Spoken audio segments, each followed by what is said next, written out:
नमस्कार, आप देख रहे हैं प्रो हरियाणा टीवी। मैं हूं आपके साथ विकास महला।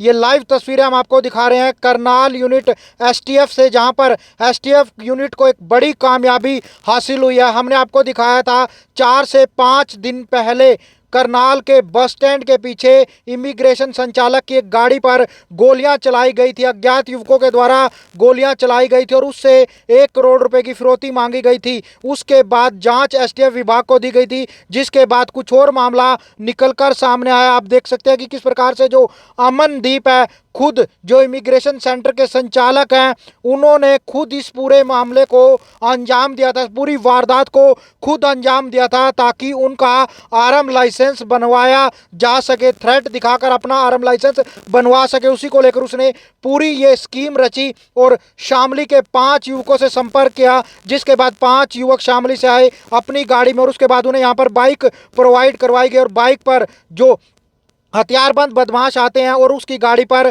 फायर कर चले जाते हैं। कई राउंड फायर उसकी गाड़ी पर किए गए थे और उसकी तरफ से एक शिकायत करनाल पुलिस को दी गई थी कि उसे जान का खतरा है और उसकी गाड़ी पर गोलियां चलाई गई और उससे 1 करोड़ रुपए की फिरौती मांगी गई। लेकिन पुलिस ने सभी पहलुओं को लेकर जांच की। Special task force unit Karnal को एक बड़ी सफलता हासिल हुई है। तो ये तस्वीरें आप special task force STF unit Karnal से देख रहे हैं, जहां पर खुद अमनदीप अपने साथियों के साथ बैठे हुए नजर आ रहे हैं। जो इमिग्रेशन के सेंटर के संचालक अमनदीप, उन्होंने ही अपने जो गाड़ी पर गोलियां चलवाई थी ताकि उनका आरएम लाइसेंस बन सके और यह फिलहाल जानकारी निकलकर सामने है। हालांकि उन्हें एसटीएफ यूनिट की तरफ से हिरासत में ले लिया और कल उन्हें कोर्ट में पेश कर रिमांड पर लिया जाएगा ताकि गहनता से पूछताछ की जा सके। हालांकि इनके 2 साथी जो आरोपी हैं वो अभी फरार हैं। उन्हें भी पकड़ने के लिए जो टीम है वो काम करती हुई नजर आए। आप हथियार देख सकते हैं, जो पिस्टल है और जिंदा राउंड है उनसे बरामद किए गए हैं। हालांकि एक बड़ा मामला करनाल में सामने आया था, फिरौती का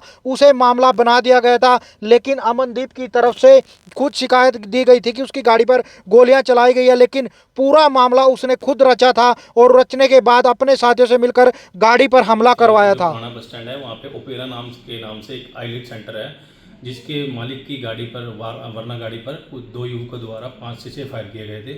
जिसके बाद एक फिरौती की कॉल भी आई थी, जिसमें फिरौती की डिमांड की गई थी, जिस संबंध में सिविल लाइन थाना में एक मुकदमा तुरंत प्रभाव से मुकदमा दर्ज कराया गया था। और जो कि मामला कुछ फिरौती से संबंधित था, जिसकी जांच एसटीएफ करनाल यूनिट द्वारा की गई और जांच के दौरान 3 युवकों को भी गिरफ्तार किया गया है, जिसमें फायरिंग करने वाला युवक था, जिसने पूरा अपना प्रारंभिक पूछताछ पर यह बताया है कि ये जो वारदात था, इस सारे का मेन साजिशकर्ता खुद कंप्लेनेंट है। तो फिर कंप्लेनेंट को बुला के पूछताछ गई तो उसने भी इस बात को स्वीकार किया कि मैंने ये लाइसेंस बनवाने के लिए अथवा सिक्योरिटी करने के लिए ही खुद ये सारा काम करवाया। किससे कराया था खुद, तो इसने स्वीकार कर लिया है कि सारे घटनाक्रम को अंजाम देने के पीछे ये खुद यही था। अब फिलहाल इसका रिमांड ले जाकर ये सारी बात पूछी जाएगी। कितने लोगों को हायर किया था, कहाँ के लोग थे ये शामली डिस्ट्रिक्ट के रहने वाले 5 युवकों को हायर किया था, जो गाड़ी में सवार होकर यहाँ पे आए थे। यहाँ इन्हें एक मोटरसाइकिल प्रोवाइड हुई थी और उस मोटरसाइकिल पर 2 युवक जाकर कार पर फायर कर आए। टोटल अभी तक कितनी अरेस्टिंग हुई हैं सर? टोटल इसमें 3 जो शामली के युवक हैं जिन्हें फायर की, उनमें 3 व्यक्तियों को गिरफ्तार कर लिया हमने और एक जो कंप्लेनेंट है उसको भी गिरफ्तार। क्या नाम है कंप्लेनेंट का? अमनदीप। तो उसके खिलाफ भी पूरी सख्त कार्रवाई होगी? उसके खिलाफ भी कार्रवाई की जाएगी ताकि ऐसे कोई दोबारा। कितनी गोलियां चलाई गई थी और गाड़ी में खुद मौजूद था वो? नहीं, गाड़ी में मौजूद नहीं था, वो अपनी दुकान पे था। गाड़ी उसके दुकान के बाहर पार्क थी, वहाँ पर 2 युवक आए थे और 5 से 6 राउंड फायरिंग की। मुख्य पर्पस क्या था सर गोलियां चलवाने का? अभी तक जो हमारी इन्वेस्टिगेशन में अभी तक यही सामने आया कि अभी लाइसेंस बनवाने के उसमें था कि मेरे को थ्रेट है, ऐसे खतरा है, तो लाइसेंस के बनवाने के।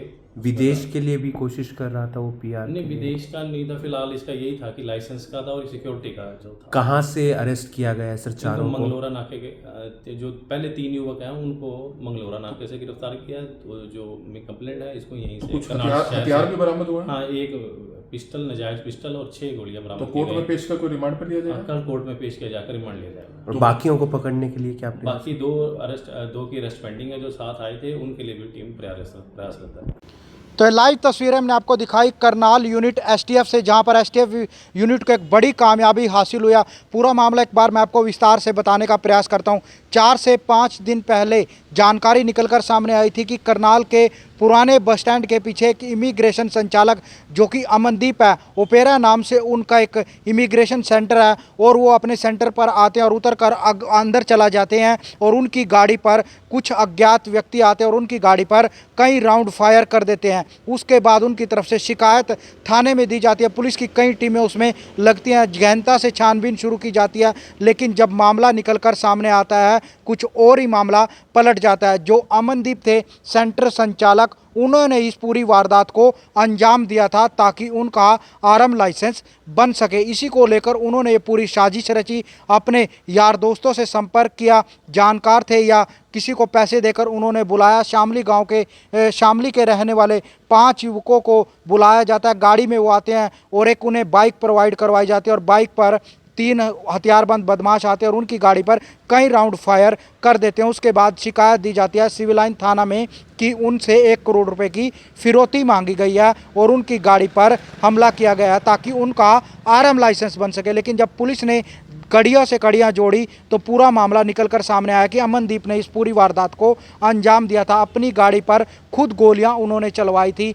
3 जो युवक हैं उनको फिलहाल जो शामली के रहने वाले उन्हें मंगलोरा के पास से एसटीएफ यूनिट ने गिरफ्तार कर लिया। उनके पास से एक पिस्टल और 6 राउंड बरामद किए और साथ ही साथ जो शिकायत करता था अमनदीप, उसे भी गिरफ्तार कर लिया क्योंकि उसने ही पूरी साजिश ये रची थी ताकि उसका आरएम लाइसेंस बन सके। लेकिन फिलहाल एसटीएफ विभाग ने अब उन्हें कल कोर्ट में पेश कर रिमांड पर लेना है ताकि 2 और अन्य साथी उनके फरार हैं, उनके बारे में पूछताछ की जा सके और पूरे मामले को क्यों उन्होंने रचा, क्या कुछ पूरा मामला था, गहनता से जांच की जा सके, बातचीत की जा सके, इसलिए उनका रिमांड लिया जाएगा। ये लाइव तस्वीरें हम आपको करनाल यूनिट एसटीएफ से दिखा रहे थे।